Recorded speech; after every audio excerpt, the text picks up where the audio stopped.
Skeptic Zone, a miracle of technology.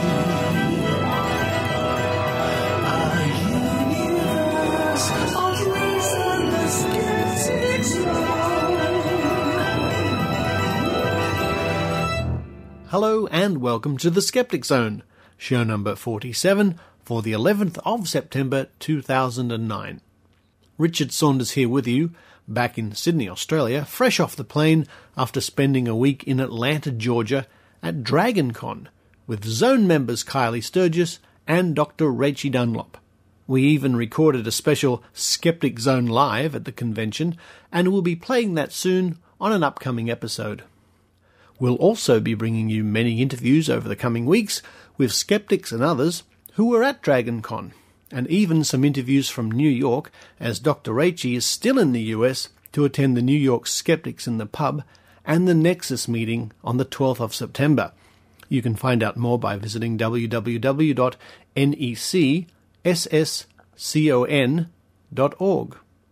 But now to this week's show, which is sort of a grab bag of our experiences of DragonCon.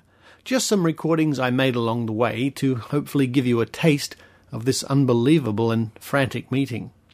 That's followed by a recording of one of the panels I was lucky enough to be part of. This was a presentation given by Dr Martin Bridgstock and Kylie Sturgess of some of the findings of their survey into beliefs of the paranormal here in Australia.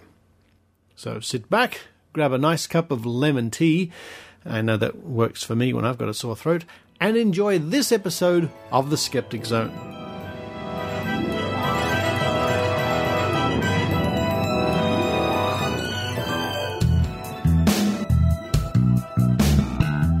DragonCon 2009 was held from the 4th to the 7th of September in Atlanta, Georgia.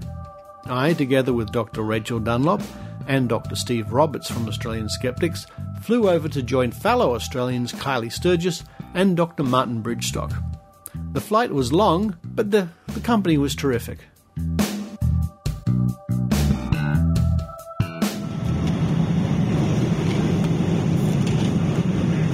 For just a few minutes, we're going to be coming through the aisle with our duty-free card. Once again, we do have duty-free catalogs located in the seat pocket in front of you. We also have a Monarch card, and we do take all cash and major credit cards. We will begin duty-free in just a few minutes. Well, it's not a bus announcement of the club, but it's the next best thing. Hi, Dr. Rachie. Hi, Richard. How are you? I'm fine. Welcome to the Mile High Think Tank. Yeah, isn't it great? We are currently at... Oh, I'm looking at my little map thing on my entertainment device, and it doesn't tell us how high we are. It should soon. It will soon.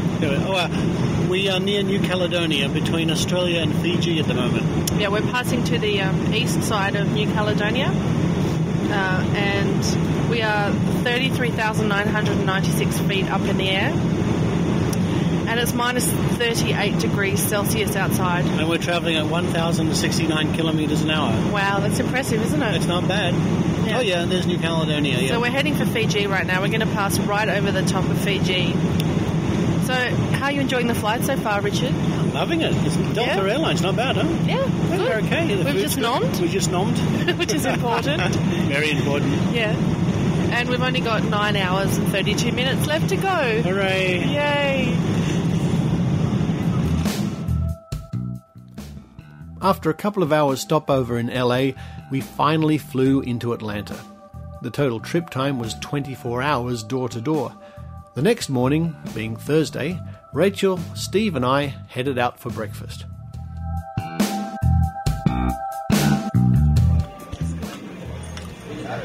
Hilton Buffet Breakfast, Rachel. Hello, Richard. He's nomming. Hello, Steve. Nom nom nom nom nom. Both nomming. Where this is, what day is it? Thursday morning, and this is the calm before the storm. I promise you. As you say, yes. It's nice and peaceful at the moment. Not many people are around, but starting today, people are flying in.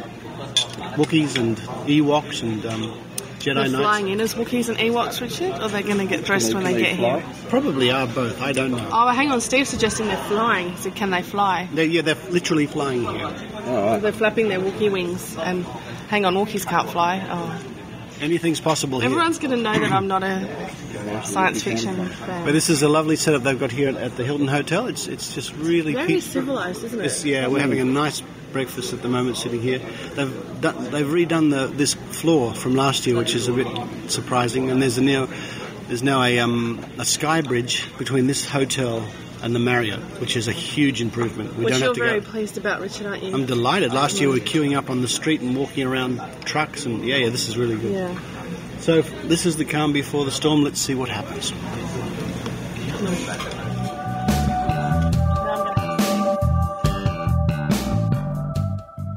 Later on that day, after meeting up with many old friends, we headed for the star party at the observatory. I couldn't help but notice the sounds of the local wildlife.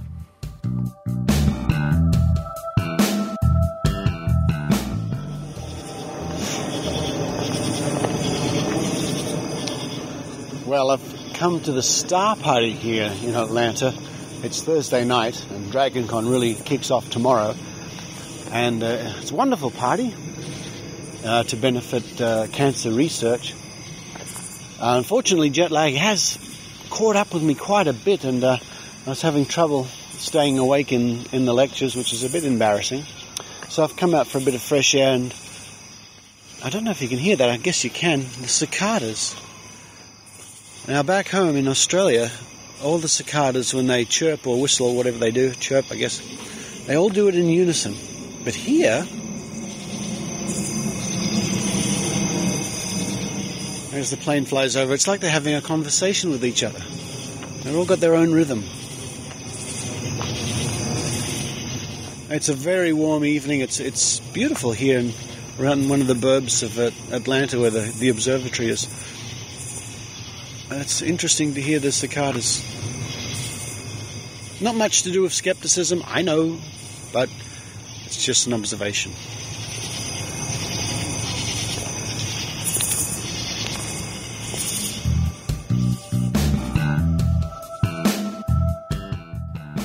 The next day it was time for Dr. Rachie to star as she gave her first DragonCon presentation.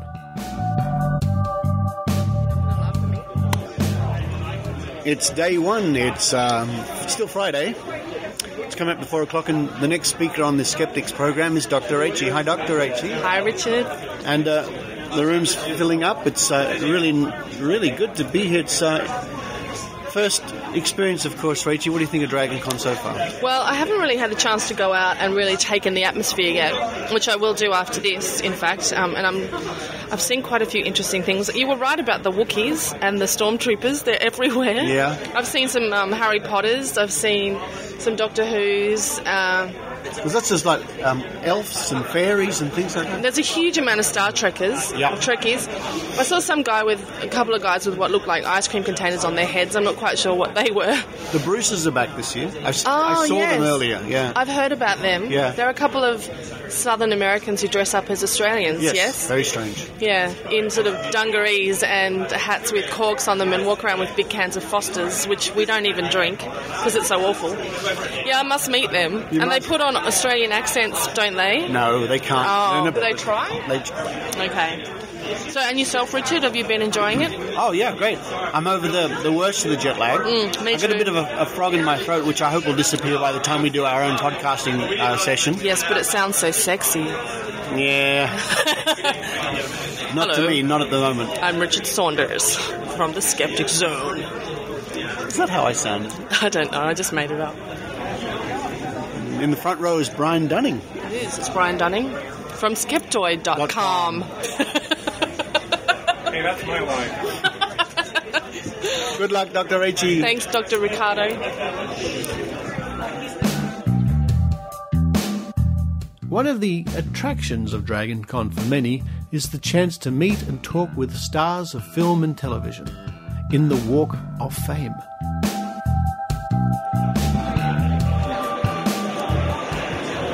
Now, Rachie. Yes?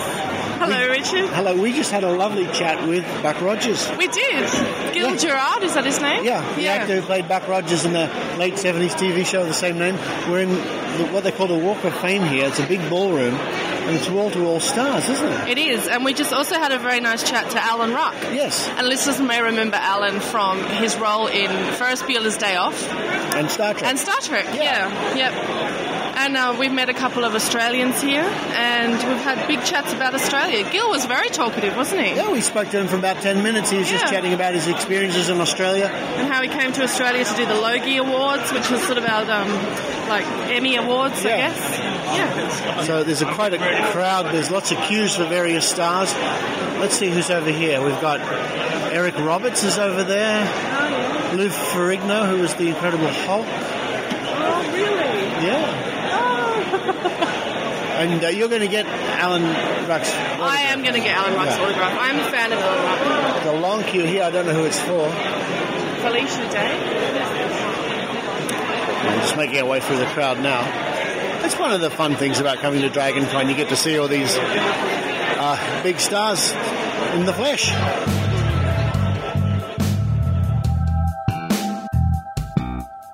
The lower floors of the Marriott Hotel turn into a never-ending sideshow of fans dressed in the most amazing and elaborate costumes. Hundreds of characters, and all of them ready to pose for photographs.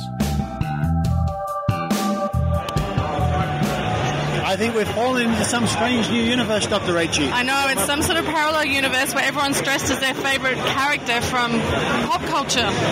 We're at the Marriott Hotel, surrounded by thousands of people, thousands of costumes. Look, there's Wonder Woman over there. She must be over 6 feet tall. Yeah, because she's a boy, isn't she? Is that a boy? Oh, no, it is a girl. Gosh, she's very tall. Very tall. That's amazing. There's Dr. Frankenfurter just over there. We got some Star Wars pilots, some sort of winged devil, angel-y sort of thing. Star Trek people over there. Who else? Star Trek people everywhere. We got a lady in a green bikini coming down the escalator. There's a lot of steampunk here, isn't there? A lot of people are dressed as steampunk. Yeah. Harry Potter's wandering about. There's Groucho Marx I see over there. Oh, yeah. It's just... Who's this character here with the black face? He's from Spider-Man. He's a Spider-Man character. He's an evil Mickey Mouse looking character, He's an evil right? Spider-Man Mickey Mouse, yeah. Right. I'm going to get a photo of him. All right. Now, here's a big crowd of people all gathered around taking photos. I think it might be someone half naked, possibly. Let's have a look. Yeah.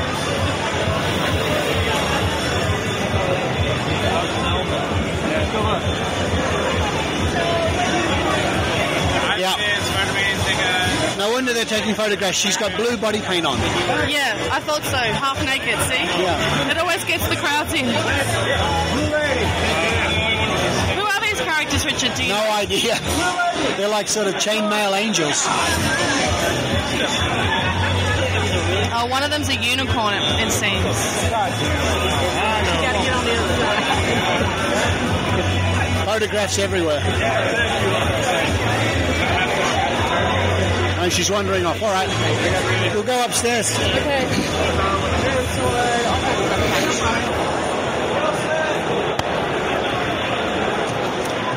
Okay, we've come up a couple of levels and there are just thousands of people everywhere. And all sorts of weird different costumes. Who's that guy? There's a devil there, there's some military guy over there, there's a superhero over there, there's a Viking. Wow, these guys look impressive. Jedi Knights. Well, it's hard to explain really what we're seeing. It's just people love to dress up. Yeah, it's incredible. And obviously people spend a lot of time on some of these costumes as well. Oh, yeah. Oh, there's another Wonder Woman over there. I've seen a couple of Wonder Women this weekend. And a black Superman, that was funny. A black Superman, yeah. Yeah, I got his photo yesterday. Yeah. There's people dressed as Where's Waldo, which is interesting. Board games are a very popular part of DragonCon, but I never imagined they came in so many varieties. Well, one of the major features of DragonCon, apart from all the other major features, is the gaming, like Dungeons and Dragons and dice games and games with little cards. Now we've come right down to the bottom of the Hilton, sort of the bowels of the Hilton, and we're in an enormous room here. Yes. Hi, Richard. We are. It's Yeah, it goes on forever, doesn't it? And there's just rows and rows of tables and People playing games. people playing games, yeah. Board games of every description. If we walk over here, there's a whole table with the most amazing miniature little characters for games. They're only about 3 centimetres tall, and there's I'm not quite sure what superheroes they're and all sorts of things. Very colourful. Yeah, they look great. They look great. But there are people sitting on tables playing all sorts of games over here. Games I've never heard about. Lots of rules, lots of cards with dice and little bits you pop out. Hello. Hello. We're doing a podcast from Australia. Really? Hi, everyone. Hello, how are you? Hello, and this game is... Fury of Dracula. Wow. In unison, no less. Oh, I see the little vampire-y figures there you're playing with. So you move around a sort of a big map of Europe there, go into England, around Europe, to Spain. The hunter's trying to find Dracula. And he is Dracula. He's Dracula. And he's Dracula, and you're trying to find him. And kill him. And well, he's right there. Yeah, I know. Yeah. We tried, but the con will get mad if we drive a stake. So there's cards and there's dice involved in this game and all sorts of things like that. It's fantastic. Thank you very much. Y'all have a nice day. Thanks. And there's some traditional board games here too, of course. And a big table of collectible trading cards. And I think at night, Richard, I heard last night from Brian Dunning that they have role-playing down here until very, very late or early in the morning. I'm not quite sure what that cheesel's about. I mean, they've got cards here.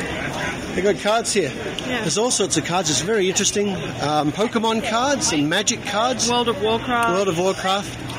And the lady behind the counter has got the most amazing blue eyes and Dracula fangs. Wow. She's a vampire. What's this from? With a tankard as well, which is handy for when she wants a beer. Yeah. Attached She's to her belt. dressed up like a pirate. A pirate vampire with blue eyes. Yes. It's extraordinary.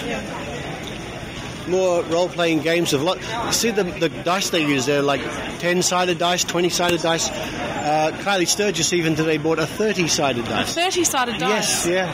It's crazy.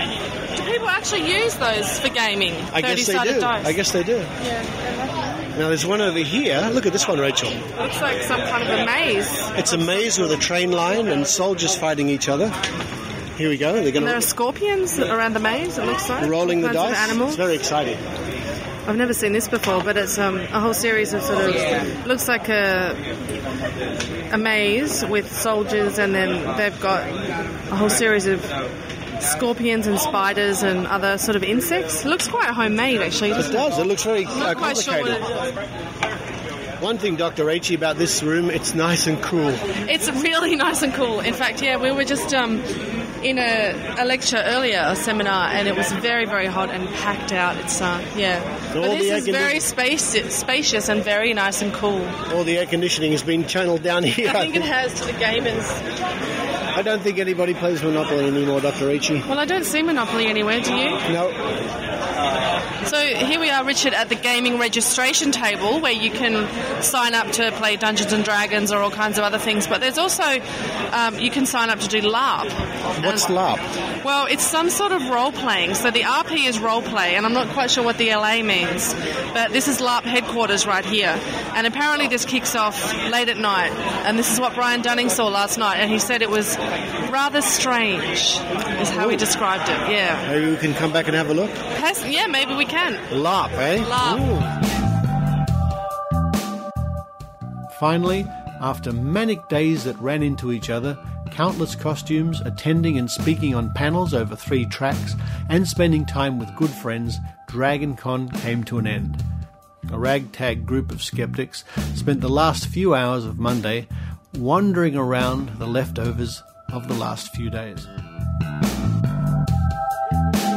Well, all good things must come to an end, and even this, even Dragon Con. We've made our way halfway up the Hilton Hotel to a sort of a little weird sort of lounge area. We can hear the elevators going up and down. I'm sitting here with the tail end of the ragtag group of skeptics to the left. So what I'll do is I'll just pass this around and I'll get everybody's comments. Just introduce yourself and say a few words about your experience. Skeptical Steve Roberts from Melbourne. It's my first Dragon Con I flew in specially for it. It's been a whale of a time. There's 35,000 people here, many in costume, and lots of sessions you can go to, lots of things to see, lots of things to do. I haven't had time to eat. It's been so frantic. I haven't eaten anything for 3 days. So it's a hell of a time, and I'm already booked to come back next year, so I look forward to DragonCon 2010. Cheers. Thank you. This is Mrs. Junior Skeptic. I didn't honestly expect to have fun, but I did. And I met some amazing people, and I had an amazing time doing nothing in particular, mostly gawking.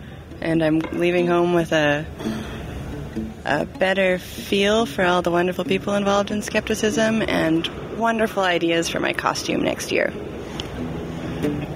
Hey there, George Robb, with the low post-con voice. We are sitting on the 19th floor watching the elevators fly by as if from some science fiction movie which involves luggage. I love this movie, and I want to keep watching it year after year after year. All of the Klingons have gone home. All of the Iron Men have gone home. All of the women with far too much or far too little clothing have gone home. It's time to go home.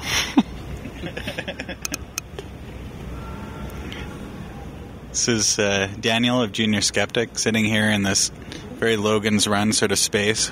We've just been touring all the other Logan's Run type buildings and thinking about Star Trek nerds come and gone, and reflecting on what a fantastic event this was. And I'm going home seized with inspiration, and we just found more friends. Here come Kylie and Derek. Derek, how did it go? DragonCon, tell us. Busy. I'm very tired, and I thought it was kind of cool. And George Rabb is sitting here playing, Home on the Range or something. It's like, what is this? Everybody's going home from DragonCon song?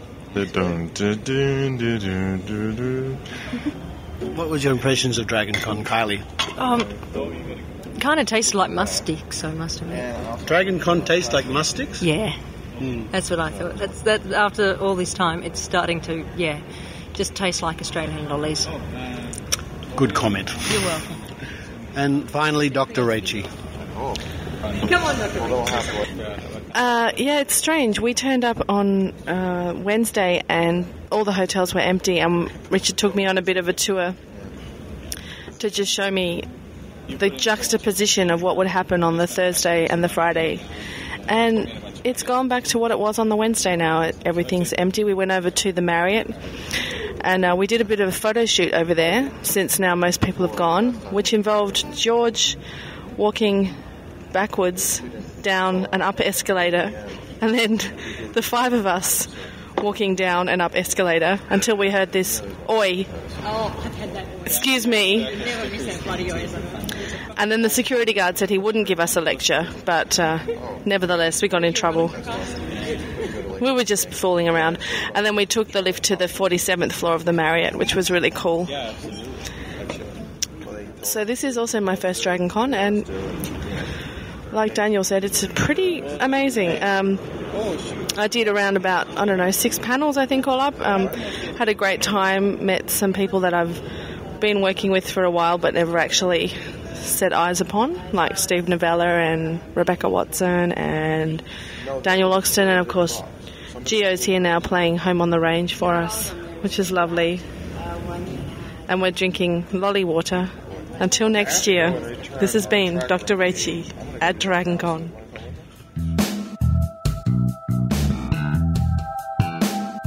So, DragonCon was over for yet another year.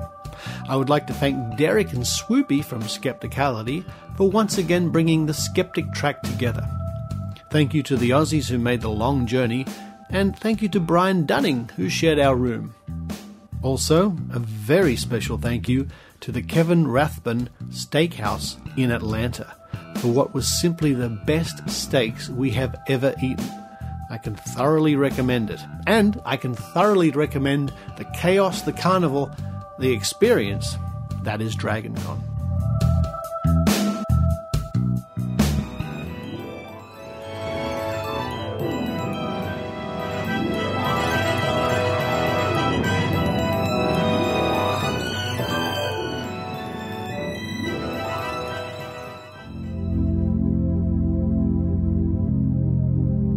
Examining the truth and exposing the frauds, badpsychics.co.uk is the website that critically examines mediums, clairvoyants and psychics. Follow the controversies, news and discussions in the lively forum community. And now you can download your weekly fix of Righteous Indignation, the official podcast of badpsychics.co.uk that talks hard and critically about the paranormal. badpsychics.co.uk, the UK's largest and most respected skeptical site looking at psychics.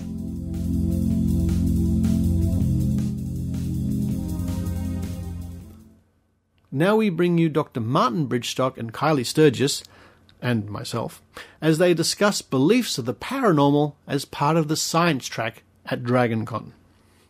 Hello, Martin. Hello, Kylie. Okay, folks, as far as I know, this is the only outright research paper that's being presented at DragonCon this year. My name's Martin Bridgstock. I'm an academic at Brisbane in Australia. This is Kylie Sturgess, who is an academic on the other side of the continent.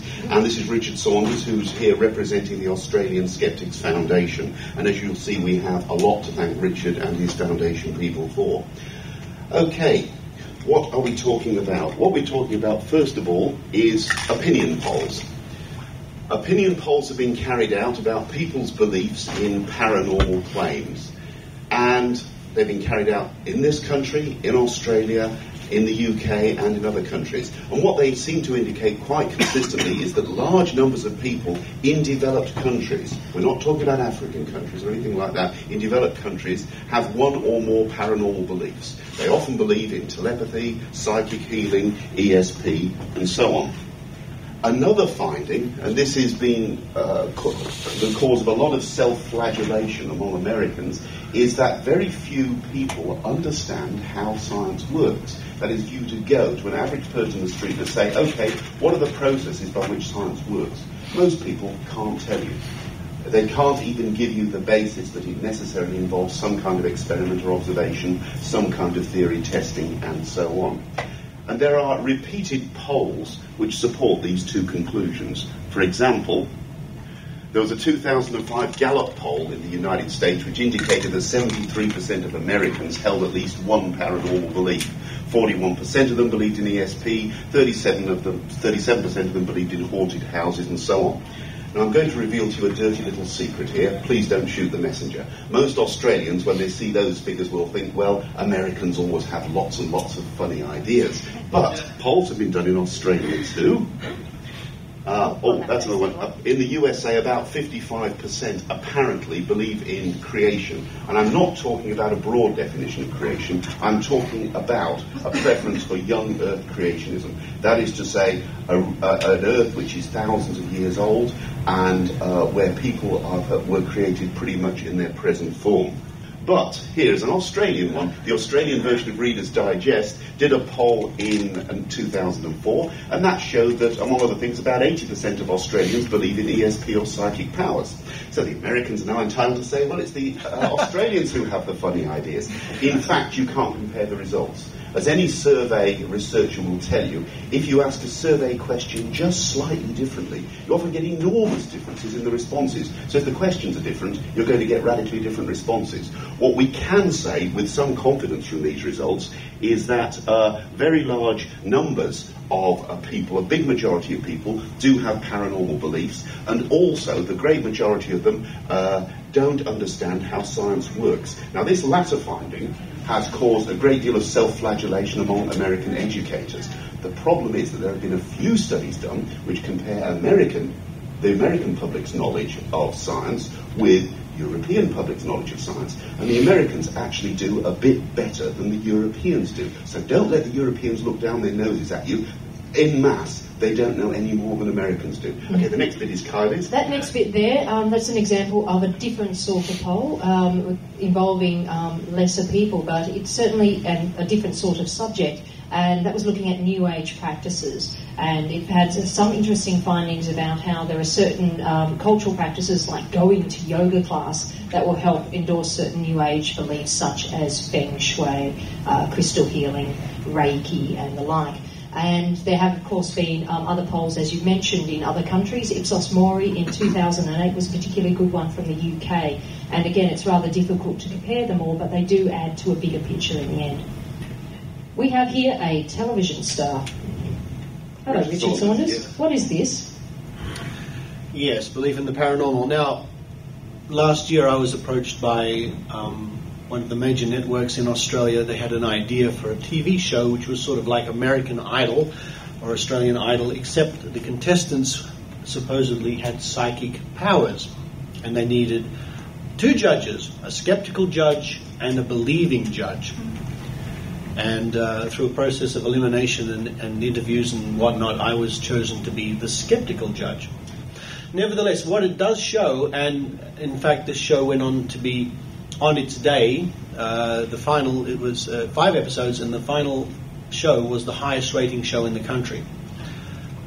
A lot of people were tuning in to see amazing paranormal feats. And the impression people would have had by watching that, I guess a lot of people had their own beliefs confirmed, people who believe in the paranormal and the supernatural. But the fact that it got the highest rating show in the country, I think speaks volumes, is the fact that a lot of people who watch television certainly wanted to tune in to see just how good these psychics were at performing. It was a very interesting experience. Okay, thanks, Richard. Now, in particular, these results about the support for creation science in this country and the lack of knowledge of how science works is very worrying, because the United States is the world's #1 scientific and intellectual power. And yet, apparently, a majority of the population reject crucial findings that science is producing. And it's not just that they reject evolution, they must also reject geology and the account of how the Earth developed, and cosmology, and the basic scientific method. And yet it's public dollars, ultimately, which by one method or by one means or another support science. So we can't do anything about the American situation, but we did want to find out what people believe in Australia. We have to know which claims are justified and which are not. This is what skepticism is all about. So let me first of all introduce to you the state of Queensland, which is my home state. I'll let you know what you're looking at here. Australia is the smallest continent. It's about the same size as the lower 48 states of the United States, minus one average state. So it's just a shade smaller. The state of Queensland is in the top right-hand corner. It's a little bit larger, a few percent larger than the state of Alaska. But there the resemblance ends, because as you go further north up the Queensland coast, it gets hotter and wetter until you're in the tropics. And if you go inland from the southeast Queensland coast, it gets drier and drier until you're in desert. As a result, very sensibly, the vast majority of the population live in the southeastern corner where the red spot is, centred on the capital city of Brisbane and the Sunshine and Gold Coasts. It has a population of about 4 million, most of them tucked away down there in that corner. If you hear, of the Barrier Reef, it's there. Yes. Now, Queensland is of interest for another reason. About 25 years ago, Queensland was dominated by Christian fundamentalists. How dominated was it? Well, this man, Joh Bjelke-Petersen, was Premier, which corresponds roughly to Governor of the state, for about 20 years. He was a Christian fundamentalist.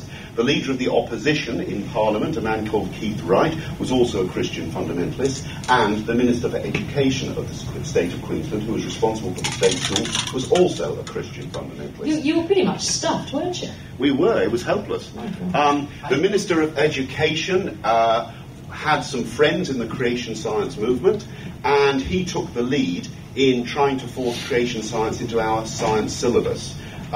He convened a panel of teachers to decide how creation science was to be taught to children in Queensland state schools. Not whether, how. There was a very small fledgling Australian skeptics group, and we had the problem that we don't have the First Amendment. Your First Amendment to your Constitution is precious. Please love it. Take care of it. It is so important. We don't have that. If it had been decided that our schools would teach a particular kind of fundamentalist religion, that's it. There's no legal challenge that can be mounted at all. There's no constitutional bar, whatever. Eventually, we managed to fight back. Now, at that time, the Queensland branch of the Australian Skeptics was tiny. It probably had about 8 or 10 active members. We got a lot of support from the skeptics in other states.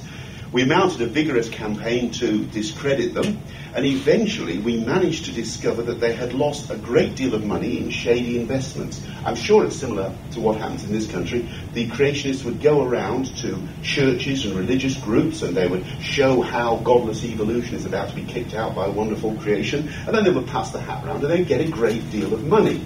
And they would promise that this money was going to be used to further their godly ends. Well, in fact, what they did with a large lump of the money was they invested it in a shady investment company run by a couple of so-called Christians, who then, contrary to their promises, invested it in yet another shady investment company in another state, and it promptly disappeared overseas. So they lost a huge lump of their supporters' money, and then they didn't tell them. So we found out about this. And at the beginning of 1986, when they were holding their annual conference, and they had Dr. Duane T. Gish from the United States over as their guest of honour, we blew this on statewide television and radio.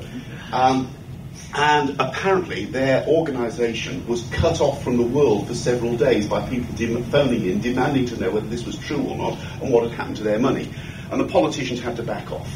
They couldn't be involved with a financial scandal. They backed away. And I was in the middle of one television interview when a fax from the Minister of Education arrived saying he had never supported the teaching of creation science in schools. Absolutely not, no. All he wanted was a bit more sensitivity. I'll believe it when I see it. And then a couple of years later, an enormous political scandal exploded. There was corruption in the police force. It was discovered even the commissioner of police was corrupt, and he was sent away to prison. 4 cabinet ministers were convicted of corruption. They went to prison, and the whole government completely collapsed. The leader of the opposition, the other fundamentalist involved, was convicted of having sex with underage girls and spent a number of years in prison. I am sure that all of you will join with me in great sadness that these devoted public servants should have been so totally and utterly discredited and humiliated. Let's join us in a moment's sadness, but please. It made for great television. Oh, God, it was. You'd turn on the news every night. You'd just wonder what next was going to explode. It was quite amazing. Okay. So we have this state then, which came so close to introducing creation science into the state school system. And this was of particular interest to me because I had 2 children in the system at that time, which is one of the reasons why I was very angry at what was going on. But a good question was, what do Queenslanders believe? You see, Queensland has always been regarded as this hick state. You get jokes. So as if you're on an aircraft flying into Queensland, an announcement comes out over the loudspeaker system, you are now entering Queensland airspace, please set your watch back 100 years. It really was regarded as sort of a hick, hillbilly, fundamentalist state. So we wanted to find out, well, what do Queenslanders really believe? Well, luckily we had a method of doing it. Every 2 years, the Queensland Social Survey, which is based in a university, does a telephone survey. They telephone a representative sample of about 1,200 Queenslanders, and they ask them a series of questions. And as with surveys in this country, you can put questions onto their survey.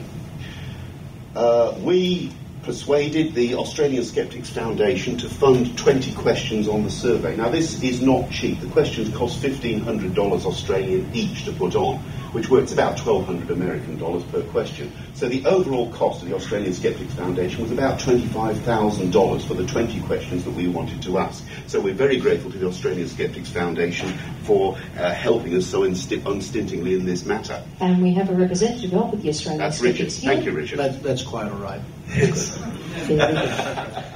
Just a quick comment. You're talking about Queensland. What we also call it in Australia is the deep north. Yes, the deep north.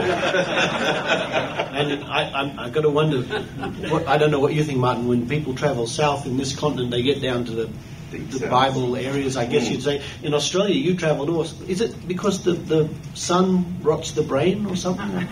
Well, I'm going to come to some of those results in just a minute. And the results, some of these results have never been seen before by anybody. They're straight out of the analysis. You're going to see things that nobody else has ever seen. And I think the result is going to surprise you. Okay. Right, so we persuaded the Australian Skeptics Foundation to fund these 20 questions, which they did. Well, we wanted to know generally about Queenslanders' paranormal beliefs, creationism and other beliefs as well. And here was the key result. We defined creationism fairly tightly. Did people believe in creationism? You probably can't see the writing, I'll read it out, that's fine. Which is the idea that God created human beings pretty much in their present form at one time within the last 10,000 years. So they can't pussyfoot around thinking, yes, I believe in creation because I think evolution is God's method of creation. If they were going to say that they believed or strongly believed in this, they had to accept pretty much the account that the fundamentalists espouse. And the result was that just under 38% of Queensland respondents said that they believed or strongly believed in creation. That was less than we expected. I looked at those figures and I checked them and I double-checked them. Only 38%. I mean, we've got these terrifying figures from America of 55%, and suddenly we're looking at this relatively low figure. So the next thing to do, what about evolution? We put a question about evolution in. And this is, again, quite a tightly defined question. Evolution, which is the idea that human beings developed over millions of years from less advanced forms of life. Again, it's fairly unambiguous. About 62.5% believed or strongly believed in evolution. So we've got a totally different pattern in Queensland, this so-called hillbilly state in Australia, compared to the United States. Roughly speaking, there's a 62-38 split in favour of evolution as against creation. I should add, it's a lot less tight than that. That sounds so neat and tidy. Oh, no, it isn't. We got people, even though we've defined them so tightly, we got people who believed in both quite a lot. We got people who said they believed in one and didn't know about the other one. And Kylie and some of our colleagues in Western Australia had great fun labelling all these strange, contradictory groups. I work with a statistician called Penn, and she started making a lovely grid and started figuring out the correlation between people who were endorsing one but not the other. In fact, there are 3 items. There was also a question on continental drift, you see, so you could start seeing about whether or not there was a correlation between those. You know, people who endorse one but not 2 of the others. People who endorse 2 but not 1 of the others. And you would get strange combinations. And she just started coming up with strange, wacky names for these people who are like the fence sitters. Okay, I'm sure they weren't sure about these ones. And then just complete and utter nutters who thought, oh yeah, all 3 sound great to me. Yeah, I'll give that a go. I'll agree to anything. You know, hey, it's a survey. I'm on the end of my phone, which is another thing that you sometimes have to think about too. So that was the first surprise that we had from this evidence, that this state, which went so very, very close to institutionalising creation science in its state schools, in fact doesn't show particularly strong levels of support.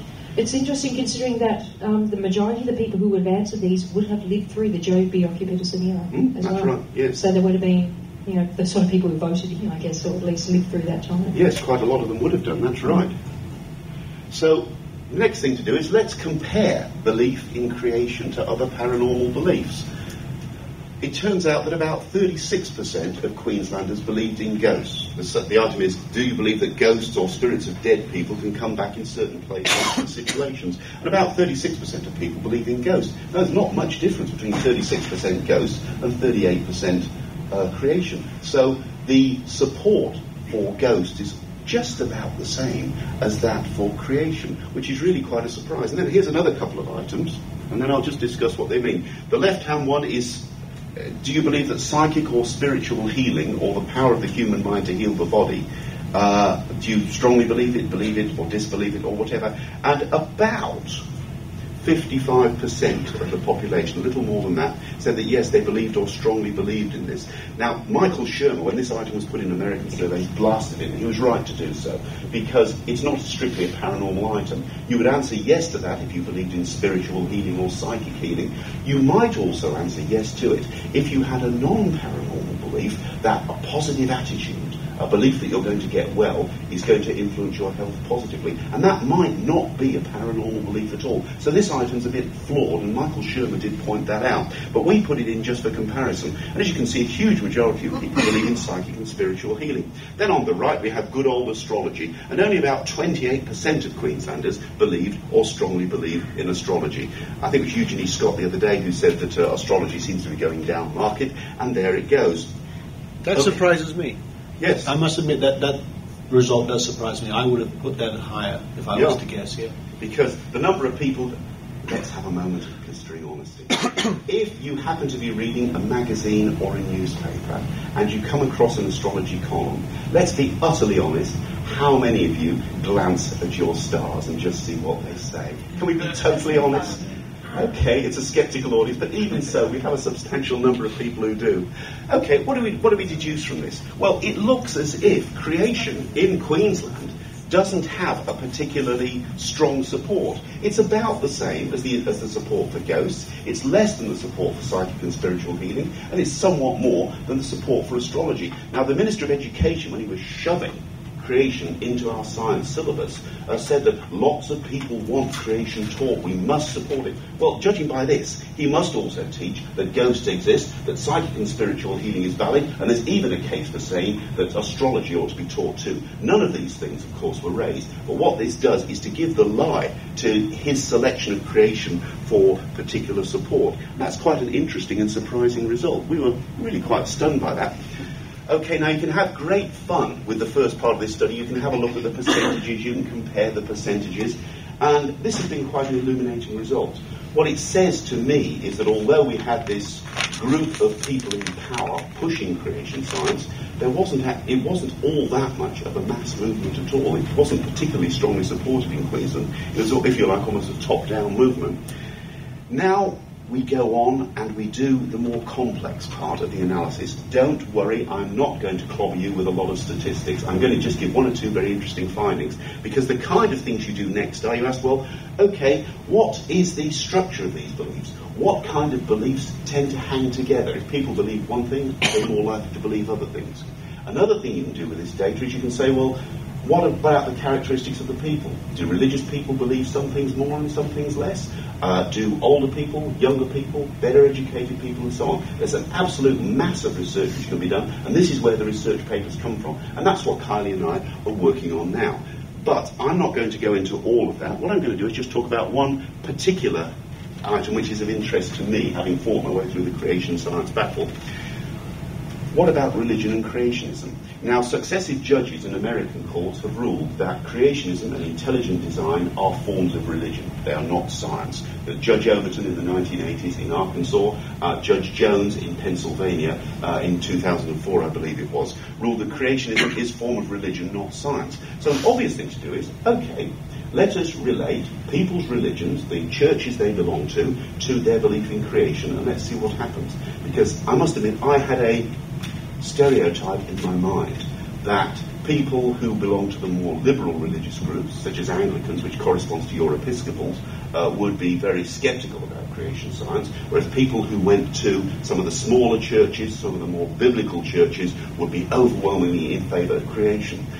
And again, this surprised us. One of the great things about doing research is that often reality comes up and hits you in the teeth and you get things you don't expect. These are the proportions of people in different churches, and also atheists and agnostics and non-believers down the bottom, who said they believed or strongly believed in creation. Now, the first shock was right down the bottom. Now, that's atheist and agnostic, those who said they had no religion. That is 12.7% for those at the back of the room. Yeah. 1 in 8 of the non-believers said that they believed that the earth was created by God 10,000 years ago and the human beings were created in their present form. Now, it could be that the atheists just have a really wacky sense of humour. They are, after all, Australians, and secondly, they're Queenslanders. Was the error in this plus or minus 13%? I think it was more like 3 or 4%, as a matter of fact. But there are some other things.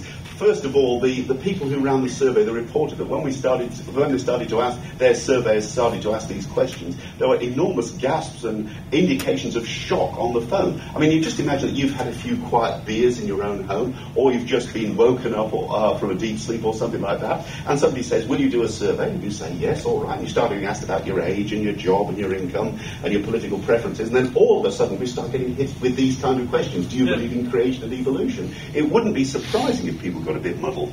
These nice, neat statistics, and I think this is so in all surveys, can see an awful lot of confusion. One other thing which will give heart to the crusading atheists that we have about is that the atheist, agnostic, no religion category was actually our largest religious grouping. Nearly a quarter of the people fell into this category, and that was bigger than our next biggest group, which were the Anglicans, who had about, I've forgotten the figures, a little less than a quarter of the population. So the atheists and agnostics are the largest religious group that we have. Okay, let's have a look at the others. Now, the top two groups, the Anglicans and the Catholics, in both cases, the leadership of these churches had come out strongly against creation. I had an interview with the Anglican Archbishop of Brisbane, and he described the ideas of creationists as, quote, crazy. That was the exact word he used. The Catholics were a bit lower key, but if ever any teacher started to teach creationism in a Catholic school, the big boot would come down and they would be stopped dead in their tracks. But nonetheless, look at the figures. About a third of Anglicans, according to this, believe in creation, as we've narrowly defined it, and nearly a half of Catholics believe in creation, as we've defined it. Despite the hostility of their leadership, there is strong support within these churches, minority support, but still strong. Then we get to other denominations, which includes the Australian Uniting Church, the Lutherans, the Baptists, whatever else they said. And that they've got a clear majority who support creation. And then a lot of people just describe themselves as Christian. They don't specify which church they belong to. Normally, people who in Australia anyway, people who just describe themselves as Christian belong in fact to small, usually fundamentalist churches. And sure enough, 65% of them, but only 65% say they believe in creation. I would have thought I would have been up near 100%. So these figures are quite surprising. They suggest that support for creation is dispersed across all the churches and to a small extent among the atheists and agnostics as well. So these results are quite puzzling. I didn't get the enormous differences that I thought. The differences are there, but they're not that massive. So that was quite a surprise as well. Then I discovered another question in the survey. We haven't put this in. It had been put in, I think, by the surveyors themselves. Would you say your religious beliefs are very strong? People who answered that question, yes, 75.5% of them believed in creation, and those who answered that question, no, only 28% believed in creation. Now, they didn't ask that question of atheists and agnostics. Perhaps you could, perhaps you couldn't, you can argue about the meaning of religion, but they didn't ask that of the atheists and the agnostics. But the interesting thing is that whether the church leadership was friendly to creation or profoundly hostile to it, or whether they were non-Christians at all, and there were a few non-Christians in there, and there was one follower of Jedi, that was the answer. A Jedi is in there, may the force be with you. Regardless, you've still got this enormous difference with 3/4 of the people who said that religious beliefs are very strong, saying yes, they believe in creation, and only 20% of those who said that no, they weren't. So the next thing to do is to cross-tab these. We've got these two effects now. The church has some effect on whether they believe in creation or not, but strength of religious belief seems to have far more. So you cross the two. Here are the churches, Anglican, Catholic, other denominations, and Christian, and then we have whether the people say their religious beliefs are very strong or not. Among Anglicans, those who say they have strong religious beliefs don't say they have to be fundamentalist beliefs. 59%, a heavy majority, say yes, they believe in creation. But those who say their religious beliefs are not strong, only a quarter do. Catholics, more than 2/3 of those who have strong beliefs say they believe in creation. Less than a third of those who don't have strong beliefs say they believe in creation. When you get to the other denominations of the Christians, about 85% of them with strong beliefs say they believe in creation. And overall, only about a third or less of those who say they don't have strong beliefs say they believe in creation.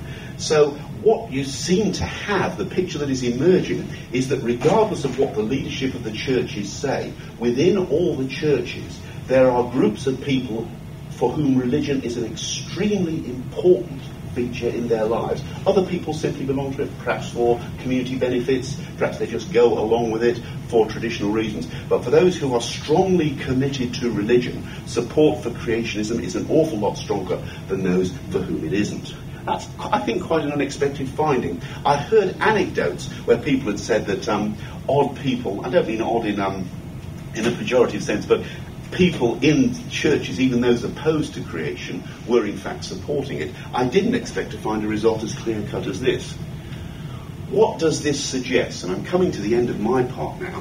What it's suggesting is almost regardless of your church, almost regardless of the church you attend, if you're strongly religious, if your religious beliefs take up a large part of your consciousness and your life, you're much more likely to believe in creation. And that applies as much to the the liberal denominations as it does to the conservative denominations. And it applies even if your own church has actually condemned creation. That must be particularly difficult for Catholics, because of course Catholics accept the authority of the Pope. and the Pope has condemned creation. But nonetheless, a majority of Catholics who regard themselves as strongly religious support creation. It's an interesting growth. Can we come to the questions afterwards? We will note you, we will come to your question.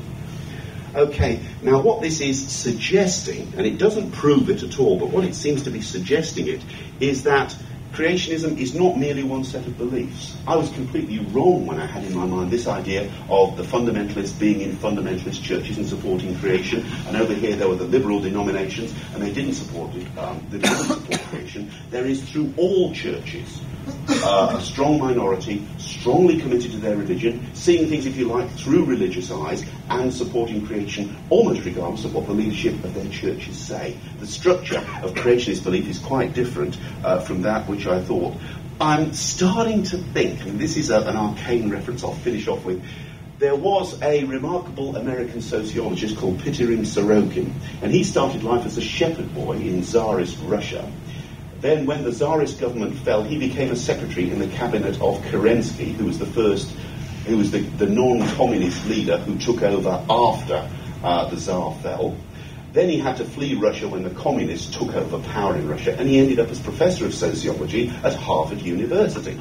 And one of his ideas was that regardless of the particular dogmas, there's a huge difference between people who assume the main reality is this world, they exist in this world, and those who assume that there is a spiritual reality somewhere else which is far more important. I think that might be a useful idea here, because what this suggests is that it's not a matter necessarily of religious dogma, but some people do see this world as being transitory and unimportant compared to the spiritual world which lies beyond it. And those people, and that's a profoundly pre-Enlightenment view, those people, regardless of the churches which they inhabit, are far more likely to support a religious explanation of the origins of the world rather than the scientific one. So I don't know how you would apply that, but to me that's a fascinating insight into exactly where these creationist beliefs are cropping up. I must admit, I have seen one example of such. The Australian magazine, very popular insert on every Saturday copy of The Australian. The columnist Ruth Ostro has an article in that, one of her little opinion columns, where she was suggesting that creationism should be taught in schools in order to give students a sense of the humanity out there and the possibility of another world. And she herself said, I'm an atheist, but, it would be nice if we were sort of getting into these sorts of, sort of the liberal stuff, I guess, sort of point of view. I don't know. I'll try to be quick through this since we have people with questions. There we go. Right. This is the statistical part, which has ended up contributing to my master's degree in education. Now, in case you're wondering, no, you cannot get a master's degree in education if you're just doing psychology. And as you can see, this is psychology. You can't get a master's degree in education if it's just statistics, because that's statistics. You can, however, use this data if you are applying it in an educational fashion. So what I've eventually ended up is a thesis that is contributing to the component of my master's degree, because I'm using educational measurement. And that involves Roche analysis. It's different to traditional test theory. It's checking on the internal consistency of items and the operation of them. In this case, on anomalistic beliefs. Anomalistic beliefs, I'll talk about in a second. Essentially, we're looking to see whether or not it's looking at the same traits. So we've got paranormal, pseudoscientific, and we've got conspiracy theory beliefs in this particular survey. The conspiracy theory beliefs for the last 3 items at the end, they were looking at the likelihood that the Twin Towers were destroyed due to fire and the planes crashing into them. AIDS conspiracy, that it was created in a laboratory. Oh, yeah, he's giggling because that's his. You see, we had 20 items, and so we split it up 10-10, and so we had a great fun time debating over what we would put in. The last item was gun control, and that was particularly relevant, I believe, in terms of in Queensland. We should be suspicious of people who try to take away our guns.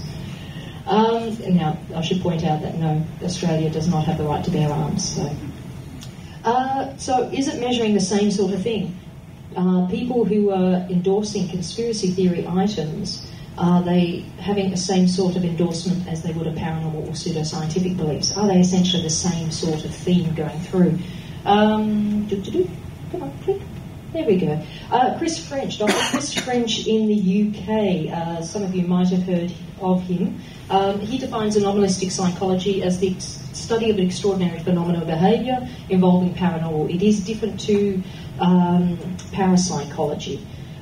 Those people who normally sneer at parapsychology and think, oh, it's a study of these particular beliefs, there is more scientific sort of edge to it, and it is starting to be labelled anomalistic beliefs. It's only recent that this has started to come up. There is a Goldsmiths College in the UK which studies anomalistic beliefs and anomalistic psychology, and so has not only just the attitude that we're not assuming that there is a paranormal experience, but having a look at the impact that it has upon people. So this is the stats part, which I'll try to rush through so we can not be too overwhelmed by it, since I know statistics isn't everyone's favourite cup of tea. If you're endorsing a more extreme statement, you should endorse the less extreme statements. So essentially you're thinking about a scale. If there's something that's easy to endorse, you'll be following the same pattern as you go along. You'll call a set of items of common content a scale if only a person with a higher rank than another person is just as high or higher in every item. Just think of it as a line.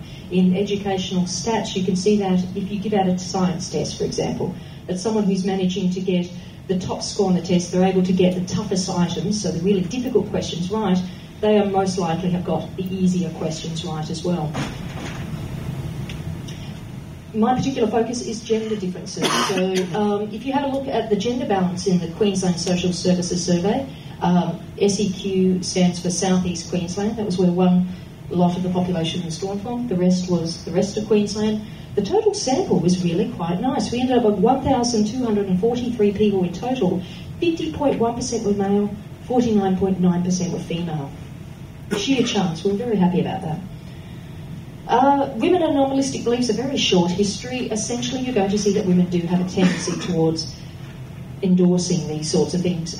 Studies prior to 2002, they included superstitions, astrology, hauntings, and reincarnation, whereas men have a tendency towards UFOs, extraordinary life forms, and creationism and pro-centrist views. Yay, Nessie. Yay, Nessie. There has been some other more recent studies. Generally, researchers just continue to echo this pattern. There have been some varieties, such as Clark in 2002. She looked at an ethnographic study and she started having a look at pop culture's influence upon young women and what they believe in. I believe the book was called From Angels to Buffy, and having a look at whether or not young women were influenced by that, whether or not they were incorporated. How many people have heard of a book called Twilight? I think there's probably time for another study on this. That stuff's real, isn't it, Carl? Yes, it is, Richard. Yes. Thank goodness for that. Yes. I was inspired by this particular person, a young woman, Alyssa Wagner. In 2008, she was on National Public Radio. There was a little radio program called This Is the New That. So, black is the new pink. She said psychics are the new psychologists, and in the show you can find a transcript online. Anyone who's gone through something awful knows that dwelling on the past isn't any fun. Getting to that point isn't quick with a psychologist. You should go to a psychic instead. I ended up blogging about it and saying, essentially, yeah, what she's saying here is pretty much echoed by many young women from the research that I've seen.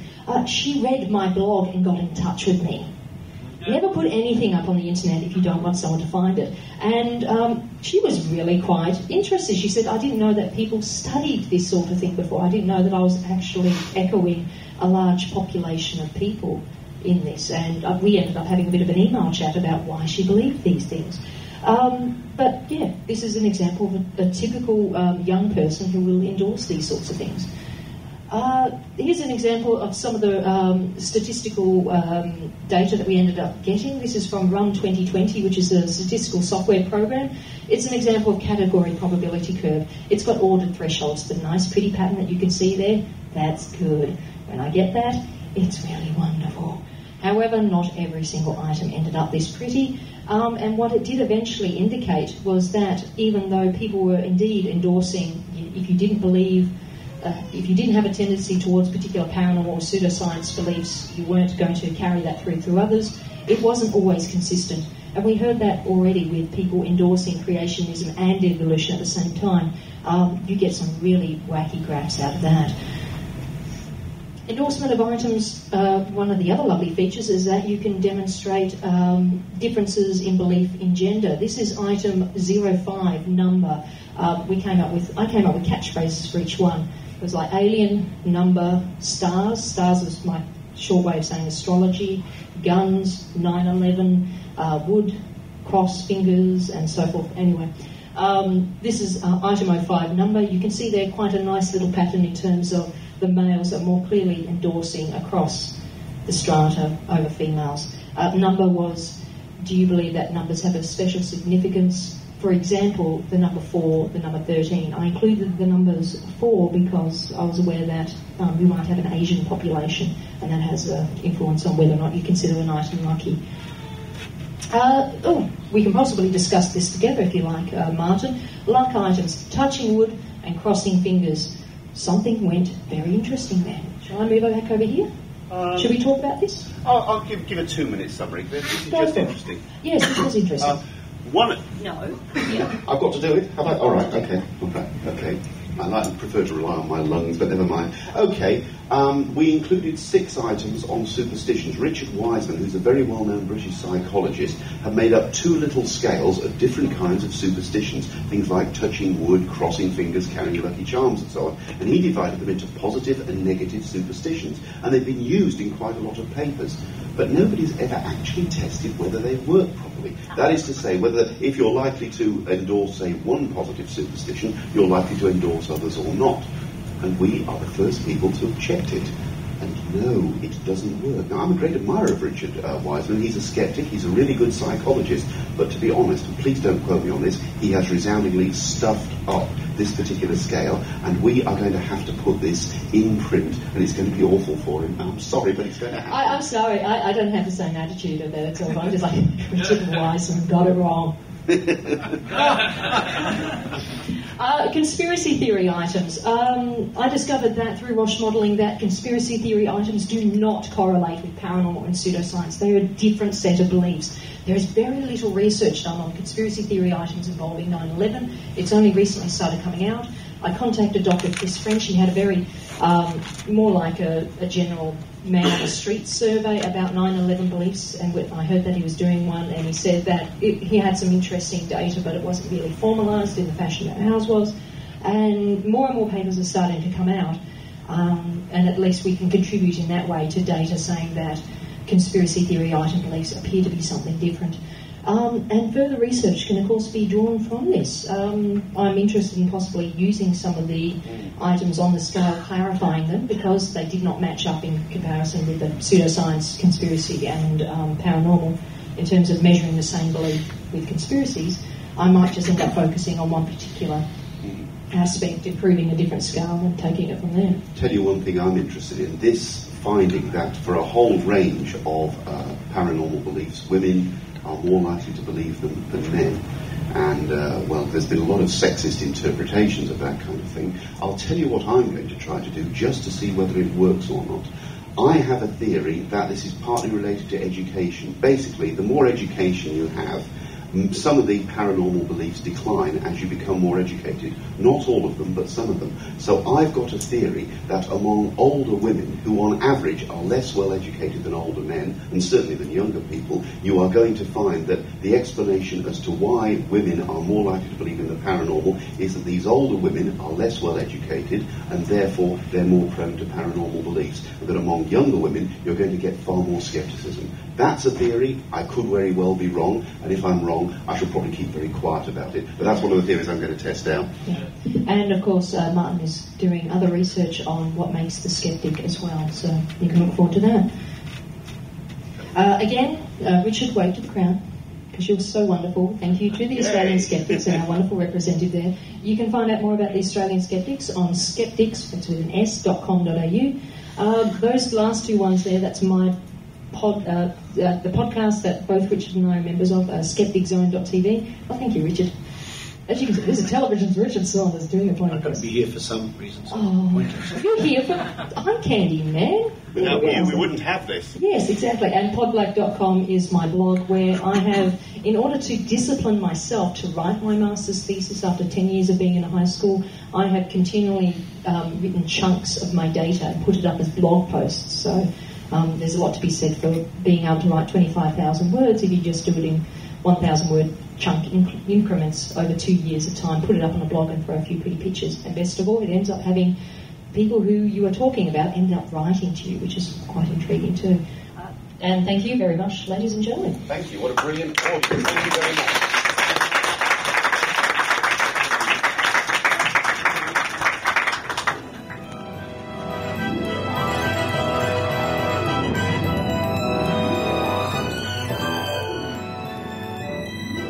Thank you for listening to this episode of The Skeptic Zone. Tune in again next week as we bring you an interview with noted astronomer Seth Shostak. Until then, this is Richard Saunders signing off from Sydney, Australia. You've been listening to The Skeptic Zone. Visit our website at www.skepticzone.tv for comments, contacts, and extra video reports. Skeptic Zone.